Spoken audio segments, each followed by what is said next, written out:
விஷயம் இந்த மாதிரி இதெல்லாம் யோசிப்பேன். அது மாதிரி தான் இன்றைக்கி ஒரு விஷயம் தோணுச்சு. அதை உங்களுக்கே ஷேர் பண்ணியிருக்கேன்.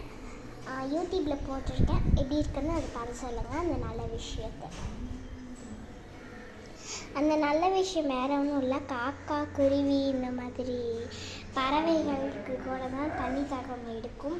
அதனால் நீங்களும் அதை இது பண்ணி அதை நல்லா பார்த்துக்கிறதுக்காக நான் தண்ணி கூட ஊற்றுறேன்.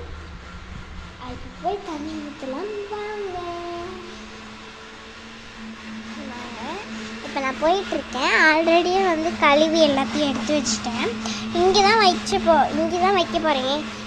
அப்படி இல்லைங்க, இங்கே தான் வைக்க போகிறேன் அப்படின்னு இங்கே தான் அப்படி வைக்க போகிறேன்னு இல்லை. நான் அந்த இடத்துல வைக்க போகிறேன். அதுக்காக இப்போ வெயிட் பண்ணுங்கள். இப்போ போயிட்டு நான் வாட்டர் எடுத்துகிட்டு வந்துடுறேன். வந்துட்டேன். இப்போ எதுக்கு போயிருந்தேன்னா தண்ணி கொண்டு வரதான். இதுலேயே தண்ணி ஊற்றியாச்சு. இன்னும் கொஞ்சம் பத்தலை. நான் போய் எடுத்துகிட்டு வந்தேன். திரும்பவும் போய் எடுத்துகிட்டு வந்தேன். பார்த்திங்கன்னா தண்ணி இருக்குது.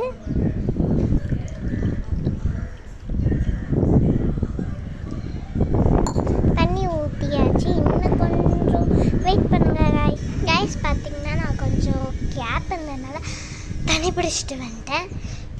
இப்போ நான் ஒரு கையில் ஃபோன் பிடிச்சிருக்கனால என்னால் இப்போ ஒரு கையிலேயே இப்படி எடுத்துகிட்டு போனால் சின்னும் கீழே. அதனால் நான் அந்த இடத்துக்கு போய் வச்சுட்டு உங்களை காமிக்கிறேன். அதுக்குன்னு இப்படியே வச்சுட்டு போயிட்டு எடுக்க மாட்டேன். ஸ்கிப் பண்ணிடுறேன்.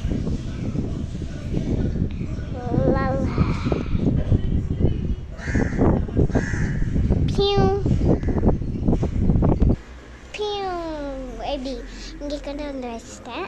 நான் அந்த இடத்துல வைக்கலான்னு பார்த்தேன். இங்கே பார்த்தீங்கன்னா இந்த மாதிரி செடி அப்புறம் கருப்பாக என்னமோ இருக்குது. அதனால தான் இங்கே வைக்கிறேன். இங்கே தான் கருப்பாக இருக்குது. ஆனால் இங்கே தான் ஸ்நாக்ஸ்லாம் வச்சதுனால தான் அப்படி இருக்காட்டுக்கு.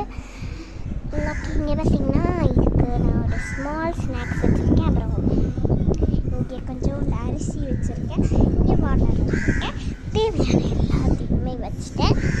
அடுத்த வீடியோவில் பார்க்கலாம். Tata, see you, goodbye.